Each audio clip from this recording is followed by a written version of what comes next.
오늘 우리가 함께 읽은 말씀은 예수님의 계보죠. 그런데 이제 오늘 그 주보에 실은 글처럼 신약은 하나님이 말씀하시고 행동하시는 것으로 불쑥 시작한다. 이렇게 되어 있습니다. 그래서 저자가 불쑥이라는 말을 사용하는 이유를 주목해야만 합니다. 왜 그러냐면 이것은 느닷없이 갑자기 이런 말이거든요. 그러니까 우리가 잘 아는 대로 구약의 말라기 이후에 신약 마태복음, 그러니까 구약의 마지막 책인 말라기에서 신약의 첫 책인 마태복음까지 400년의 기간 동안 하나님이 아무 말씀을 안 하신 겁니다. 그러니까 공식적으로 드러나게 무슨 행동을, 액션을 취하신 것도 없는 것이죠. 그 400년의 공백이 있은 후에 어느 날 느닷없이 하나님이 천사들을 보내신 것이죠. 그래서 사가랴에게 말씀하시고 또 마리아에게 말씀하시고 요셉에게 메시지를 전달하신 겁니다. 그 내용이 뭐냐면 오래전에 약속하신 대로 메시아를 보내실 것이다. 그리고 그 메시아가 동정녀인 마리아의 태에서 아기로 태어날 것이다. 이렇게 얘기를 한 겁니다. 마태복음이 예수님의 계보로 신약의 첫 부분을 시작하는 이유는 바로 이런 사실을 강조하고 이야기하기 위해서죠. 오늘 우리말 개역 개정 성경대로 보면 마태복음 1장 1절은 이렇게 돼 있습니다. 아브라함과 다윗의 자손 예수 그리스도의 계보라 이렇게 돼 있어요. 우리 지금 이 성경은 계보라 이렇게 돼 있지만 옛날 성경은 세계라 이렇게 돼 있었어요. 그래서 사람들이 종종 오해를 했죠. 이 세계라는 말이 세상이라는 말이구나. 이제 그렇게 해서 오해를 낳았기 때문에 계보라고 이해하기 쉽게 분명하게 바꾼 겁니다. 그러니까 이것은 예수 그리스도의 족보다 이런 말이에요. 이 마태복음 1장 1절은 이제 직접적으로는 2절부터 17절까지 나오는 예수님의 족보에 대한 서언이기도 하고 조금 넓게 보면 마태복음 전체의 서론이고 아주 더 넓게 보면 신약 전체의 서론이다 이렇게 얘기할 수 있습니다. 복음서가 무엇을 얘기합니까? 또 신약이 무엇을 얘기하죠? 예수 그리스도가 왜 오셨고 무슨 일을 하셨고 예수님이 오신 결과로 어떤 일이 일어났는가를 신약의 책들이 쭉 얘기를 해요. 복음서도 그렇고 그 이후의 책들도. 그러면 이 신약 전체 혹은 마태복음 전체의 서원인 이 계보는 무엇을 얘기할까? 그것은 바로 그렇게 그 일을 이루시고 오신 예수님이 어떤 분이신가 하는 것을 얘기하는 것입니다. 족보를 통해서 예수님의 근원을 밝히면서 예수님의 정체가 무엇인지 그것을 이야기하는 거예요. 그것을 한마디로 요약한, 총체적으로 요약한 말이 뭐냐면 아브라함과 다윗의 자손이다라는 말입니다. 이 아브라함과 다윗의 자손이 구체적으로 무엇을 나타내냐? 우리가 잘 아는 것처럼 이것은 단순히 예수님의 조상이 아브라함이고 예수님의 조상이 다윗이다 이런 이야기가 아니죠. 그러니까 마태가 여기서 의도하는 것은 예수님의 육적인 혈통을 밝히기 위한 것이 아닙니다. 이것은 구약의 긴 역사를 통해서 하나님이 아브라함에게 약속하셨고 또 다윗에게 약속하셨던 메시아의 오심이 예수 그리스도에게서 성취됐다. 바로 그 이야기를 하는 겁니다. 그러니까 다시 말해서 예수님은 아브라함과 다윗에게 하셨던 언약의 성취로 오신 구주다라고 말하는 겁니다. 자, 그러면 하나님이 아브라함에게 무엇을 약속하셨습니까? 우리가 잘 아는 것처럼 창세기 12장 1절에서 3절에 그 말씀이 나오죠. 한번 보겠습니다. 창세기 12장 이미 잘 아는 말씀이지만 한 번 더 찾아봅니다. 창세기 12장 1절에서 3절까지를 봅니다.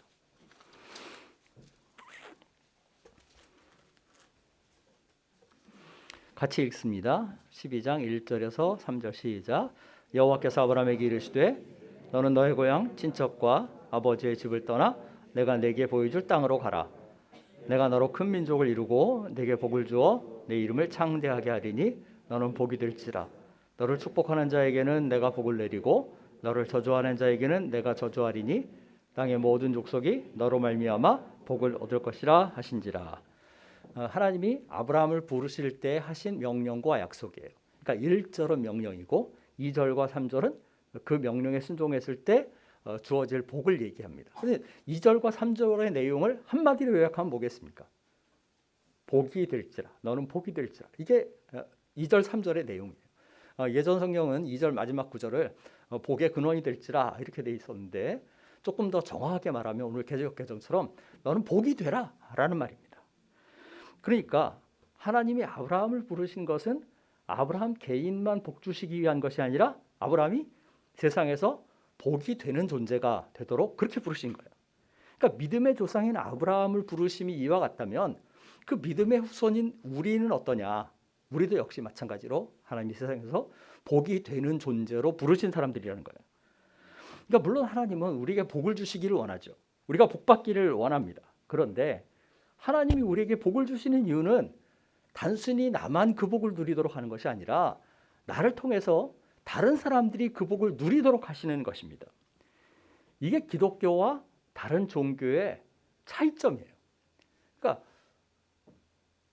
기복 종교는 복을 받기를 구하는 종교죠.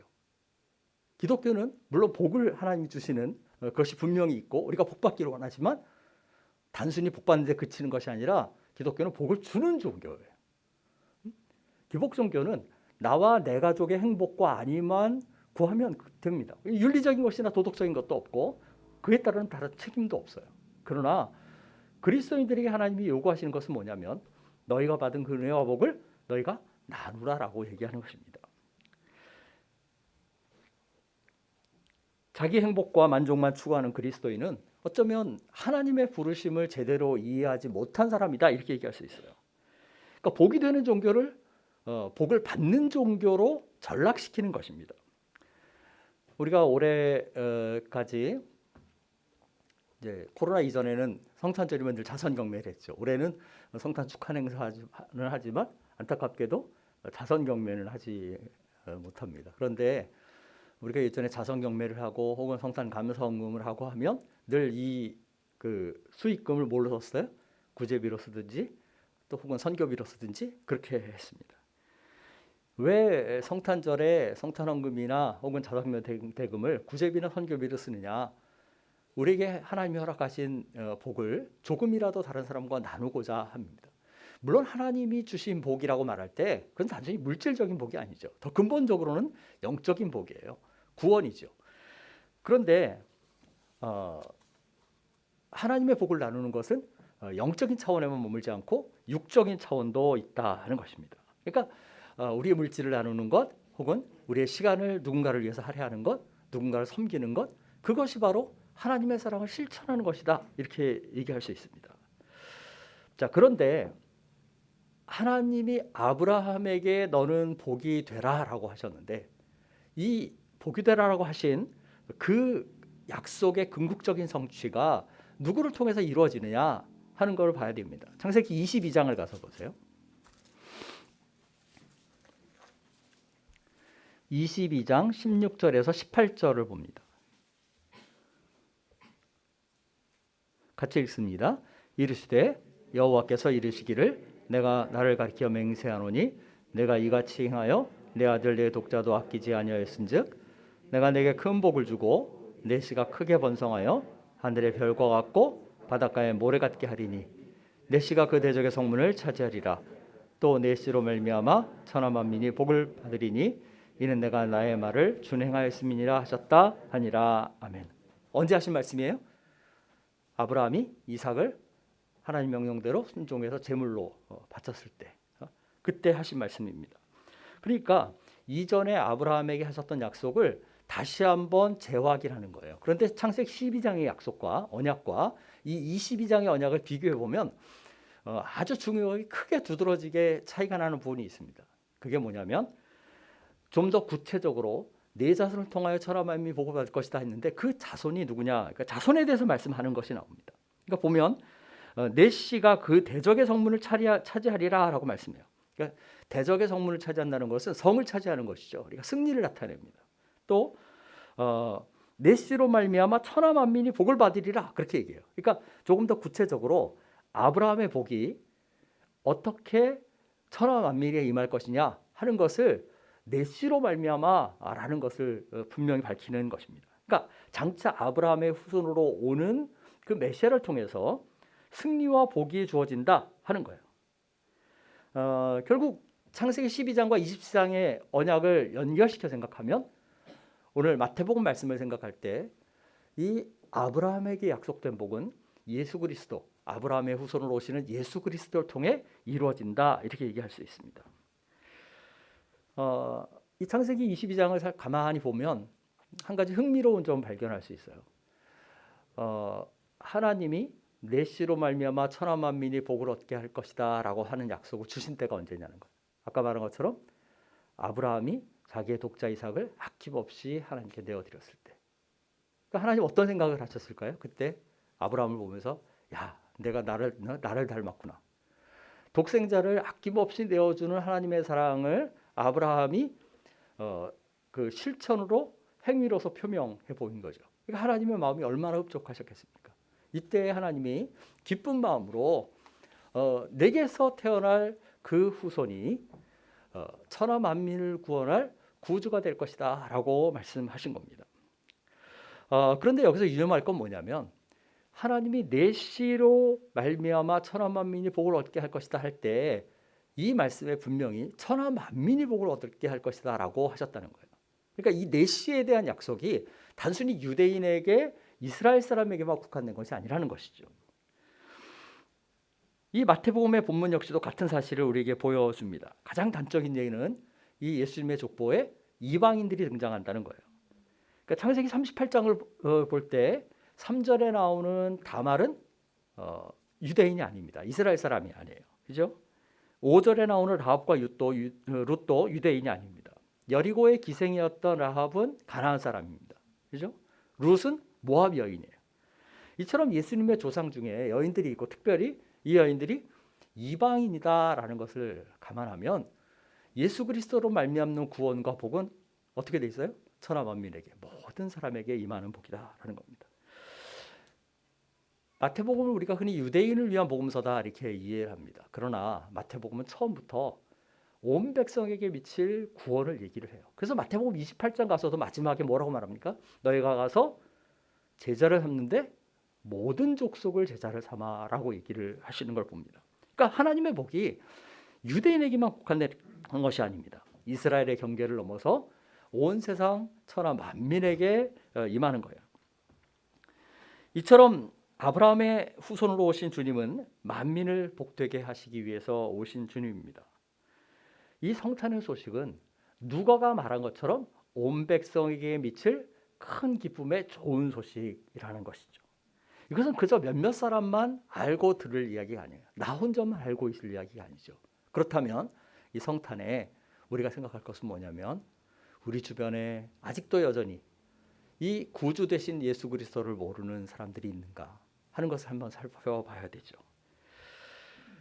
영원한 구원의 복을 주시기 위해서 우리 가운데 오신 예수 그리스도의 복된 소식을 우리가 이웃과 친지와 가족들에게 또 사랑하는 이들에게 전하기를 힘써야 할 것입니다. 자, 아브라함의 자손으로 예수님이 오셨을 뿐만 아니라 예수님은 다윗의 자손으로 오셨다 그렇게 얘기를 합니다. 이것 역시 다윗 언약을 상기시키는 것입니다. 이건 사무엘하 7장에 나옵니다. 사무엘하 7장을 한번 보세요. 12절과 13절을 봅니다. 사무엘하 7장 12절 13절 같이 읽습니다. 내 수완이 차서 아직 구약 473쪽인데 사무엘하 7장 12절 같이 읽습니다. 시작. 내 수완이 차서 내 조상들과 함께 누울 때 내가 내 몸에서 날 내 씨를 내 뒤에 세워 그의 나라를 견고하게 하리라. 그는 내 이름을 위하여 집을 건축할 것이요 나는 그의 나라와 왕위를 견고하게 하리라. 16절 한 번 더 읽습니다. 내 집과 내 나라가 내 앞에서 영원히 보존되고 내 왕위가 영원히 견고하리라 하셨다 하라.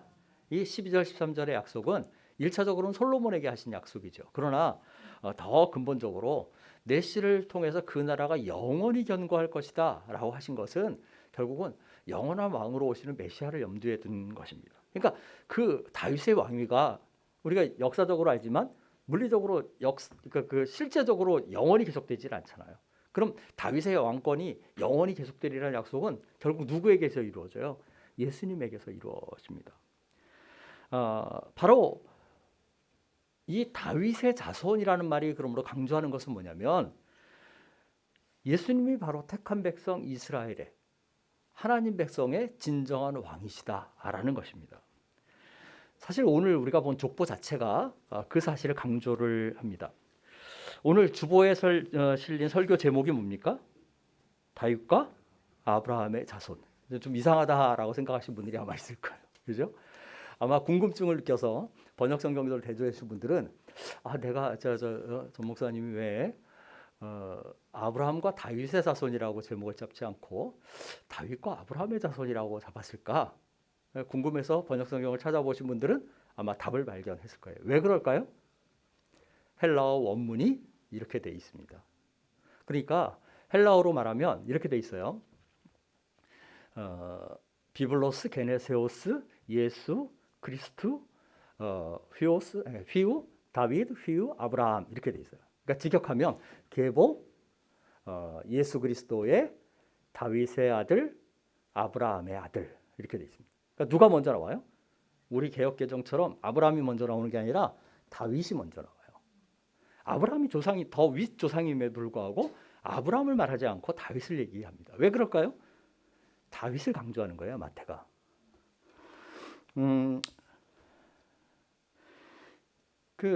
실제로 이 족보를 우리가 가만히 살펴보면 아브라함의 이름보다 다윗의 이름이 더 많이 나옵니다. 아브라함의 이름은 3번 나와요. 근데 다윗의 이름은 5번 나오는 것을 보게 됩니다. 그러니까 이 족보가 아브라함에게서 시작하지만 이 족보는 근본적으로 누구 족보예요? 아브라함의 계보가 아니라 다윗의 계보예요. 근본적으로. 그러니까 다윗의 왕권에 대한 강조가 있는 것입니다. 게다가 어떤 분들은 이 족보를 가지고 무슨 얘기를 하냐면 다윗의 이름의 게마트리아가 여기에 사용됐다 이렇게 얘기합니다. 그러니까 게마트리아라는 건 뭐냐면 쉽게 말하면 알파벳에 수치를 줘서 그걸 암호문처럼 쓰는 것입니다. 그러니까 쉽게 말하면 이런 거예요. A에는 1이라는 값을 주는 겁니다. B는 2, C는 3 이렇게 그 각 알파벳에 수치가 있는 거예요. 그래서 이제 그것을 뭐 예를 들면 ABC 이렇게 썼으면 1, 2, 3이잖아요. 그럼 다 합치면 얼마예요? 6이 되는 거죠. 그런 식으로 암호를 사용하는 것입니다. 근데 다윗의 이름의 히브리어는 히브리어로 달레트, 와우 달레트예요. 그러니까 여러분들이 이해하기 쉽게 말하자면 영어 알파벳으로는 DWD 이렇게 쓸 수 있어요.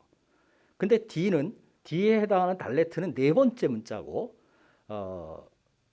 와우에 해당하는 그러니까 W에 해당하는 와우는 6번째 문자예요. 그러니까 다윗의 이름은 숫자로 바꾸면 어떻게 됩니까? 4, 6, 4가 되는 거예요. 이게 4와 6과 4를 합치면 뭐가 돼요? 14가 됩니다. 근데 17절 보세요. 뭐라고 말합니까? 그런즉 모든 대수가 아브라함부터 다윗까지 14대요. 다윗부터 바벨론으로 사로잡혀갈 때까지 14대요. 바벨론으로 사로잡혀간 후부터 그리스도까지 14대더라 이렇게 얘기해요. 뭐가 나와요? 14가 3번 나와요. 마태가 아브라함에서 다윗까지 그 긴 역사를 3구간으로 시대 구분을 하면서 왜 14대씩 구분을 배치를 시켰을까? 이건 뭐 쉽게 생각하면 7이라는 숫자가 완전수니까 하나님의 약속의 완전한 성취를 강조하는 7의 2배, 14를 썼을 것이다. 이렇게 이해할 수 있어요. 근데 그래도 의문이 남아요. 그렇다면 왜 7대씩 집어넣지 않았을까? 그 의문이 생기지 않습니까? 그럼 7대씩 넣었으면 더 정확할 텐데. 그죠? 아니면 21대씩 넣을 수도 있잖아요.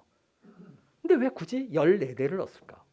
이것은 이 14라는 숫자를 통해서 당시의 게마트리아에 익숙했던 유대인들에게 다윗의 이름을 강조하기 위한 것이다 라는 겁니다. 어떤 분들은 이런 해석에 반대를 하지만 상당히 개연성이 있는 그런 이야기입니다.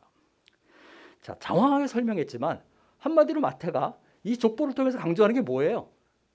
예수님의 왕권이에요. 실제로 11절에서 17절까지 솔로몬 이후에 여호야긴까지 나오는 그 긴 내용은 다 누구냐면 이스라엘의 왕들이에요. 유다 왕가의 왕들입니다. 그러니까 이건 왕가의 족보입니다. 그러니까 예수님이 왕으로 오셨다라는 이야기를 하는 것입니다. 사실 첫 성탄절에 우리가 아는 것처럼 아기의 모습으로 오신 예수 그리스도는 정말 왕과는 어울리지 않는 모습이었어요. 어디에 누울 곳이 없어 구유에 누인 초라한 모습이었죠. 누가 봐도 전혀 왕답지 않습니다. 그러나 마태는 이 다윗의 계보를 통해서 무엇을 증언하냐면 예수님이 왕이다라는 것을 증언하는 겁니다. 마태복음 2장을 보면 동방 박사들이 예수님의 아기 예수를 찾아와서 경배하는 장면이 나와요. 이 박사들의 방문은 다른 복음서에는 없고 마태복음에만 나옵니다. 그런데 이제 우리가 한 가지 뭐 전에도 한번 언급을 한 적이 있지만 오해하지 말아야 할 것은 종종 이제 성화를 보든지 아니면 성극을 하든지 하면 박사들이 어디에서 경배하냐면 구유에 누워 있는 아기에게 경배를 하는 걸 봐요. 그런데 우리가 이제 여러 정황을 보면 이건 맞지 않는 이야기입니다. 왜 그러냐면 마태복음 본문을 잘 보면 박사들은 마구간에 가서 아기 예수께 경배했다라고 돼 있지 않고 집에 들어갔다 이렇게 얘기를 합니다. 그러니까 이때는 이미 거처로 옮긴 다음이에요. 더구나 헤롯이 2살 이후의 아이들을 다 죽이라라고 말한 걸 보면 어느 정도 시간이 흐른 겁니다. 또 이 박사들이 동방에서 와요. 그 별을 보고. 그러니까 오늘처럼 교통수단이 발달해서 하루 만에 이렇게 오는 그런 때가 아니니까 많은 시간이 흐른 것이죠. 그러니까 마구간의 아기와 동방 박사를 함께 배치한 것은 잘못된 그림이에요. 우리가 오해하지 말아야만 합니다. 그것만 아니라 사실은 이제 이 성탄에 동방 박사가 3사람이 등장하는 것도 성경에는 없는 이야기입니다. 우리가 이제 왜 동방 박사를 3사람이라고 하느냐? 예물이 3가지니까 아마도 한 사람이 하나씩 3사람일 거다 이렇게 추측할 뿐이에요. 그런데 제가 이 동방 박사 이야기를 왜 꺼냈냐면 도대체 이 사람들이 누구냐 하는 겁니다. 이 사람들이 단순히 점을 그러니까 보는 점성가거나 아니면 천문을 관측하는 천문학자거나 그럴까요? 어떤 사람들은 이들이 이방인 제사장들이다 이렇게 얘기합니다. 여러 견해가 있지만 일치하는 것은 뭐냐면 이 동방 박사들의 신분이 고귀하다라는 거예요. 그런데 일부 어떤 분들은 이 동방 박사들은 이방의 왕들이었을 것이다 이렇게까지 얘기를 합니다. 만약 이런 해석이 맞다면 예수님은 누구의 경배를 받은 거예요? 왕들의 경배를 받은 거예요.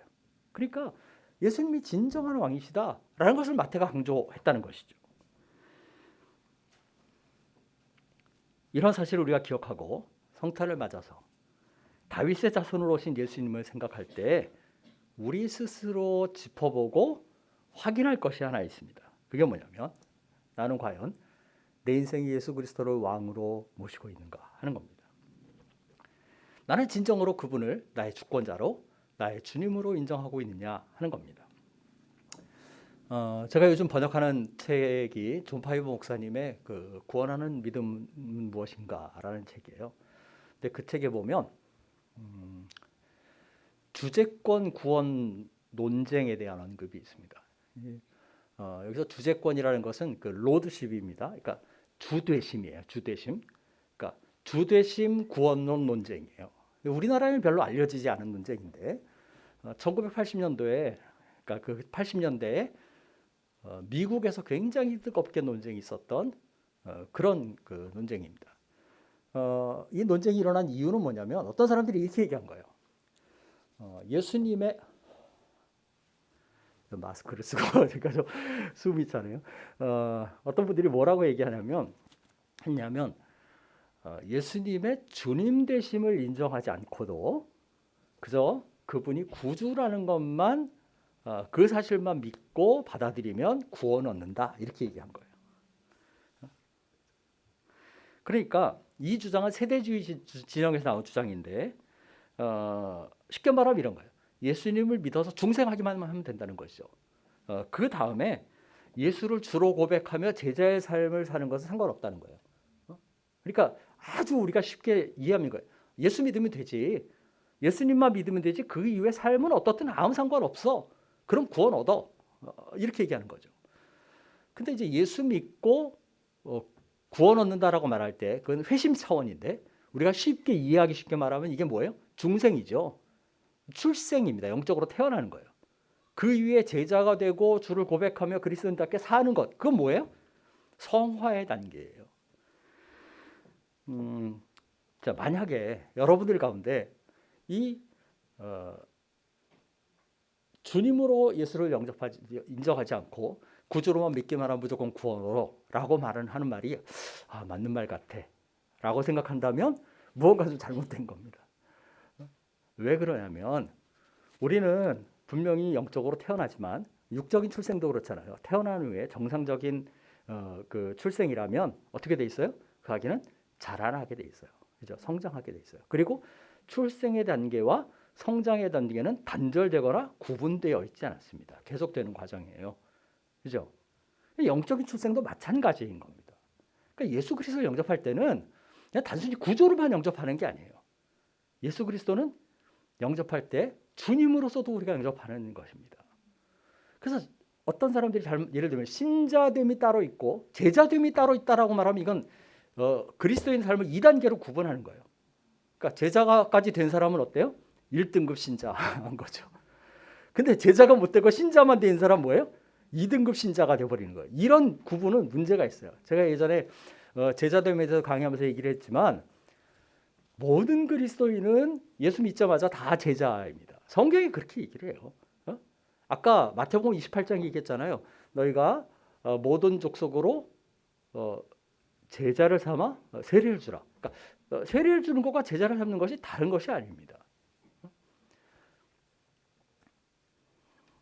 이런 이유 때문에 우리가 단순히 예수를 구주로 영접한다라고만 말하지 않고 구주와 주님으로 영접한다라는 표현을 쓰는 거예요. 즉 우리는 예수님을 구주로 영접할 때 그분을 우리의 삶의 주인으로 우리의 왕으로 영접하는 것입니다. 예수님은 아브라함의 자손으로 오셨을 뿐만 아니라 그러니까 만민의 구주로 오셨을 뿐만 아니라 다윗의 자손으로 주님으로 왕으로 오셨습니다. 그러므로 메시아의 탄생을 기뻐하며 그분의 백성됨을 고백하는 사람마다 누구든지 그 주권의 통치에 감사하며 순종하며 살아야 돼요. 이건 지식으로 되는 일이 아닙니다. 이건 정보로만 되는 일이 아니에요. 헤롯의 경우를 생각해보고 율법학자들의 경우를 생각해보세요. 이 사람들은 예수 그리스도가 그러니까 메시아가 태어날 거라는 걸 알고 있었어요. 또 메시아가 어디서 태어난다는 정보도 가지고 있었어요. 그런데 헤롯은 그것을 반가워하지 않습니다. 예수님의 왕되심을 인정하지도 않고 그 주권을 인정하지도 않았어요. 그래서 말살하려고 하지 않았습니까? 오늘날 예수를 믿는다고 하면서 예수님의 주권과 통치를 인정하지 않는 사람은 다 뭐예요? 헤롯과 같은 길을 가는 사람들입니다. 오늘 성탄절을 맞아 예수님은 과연 내 삶에 어떤 분이신가 한번 다시 물어봤으면 좋겠어요. 만약에 여러분 가운데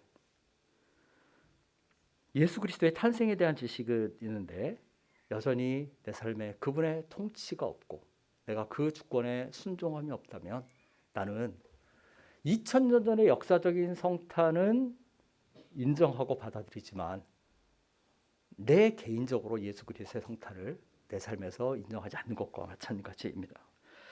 혹시라도 이 자리에 그런 분이 계시다면 오늘 예수 그리스도를 여러분의 삶의 구주로만 아니라 주님으로 왕으로 영접하시기를 바랍니다. 2022년 성탄에 주님이 여러분의 삶에 찾아오셔서 그 복된 통치를 우리 모두의 삶 가운데 이루어 주시기를 간절히 바랍니다.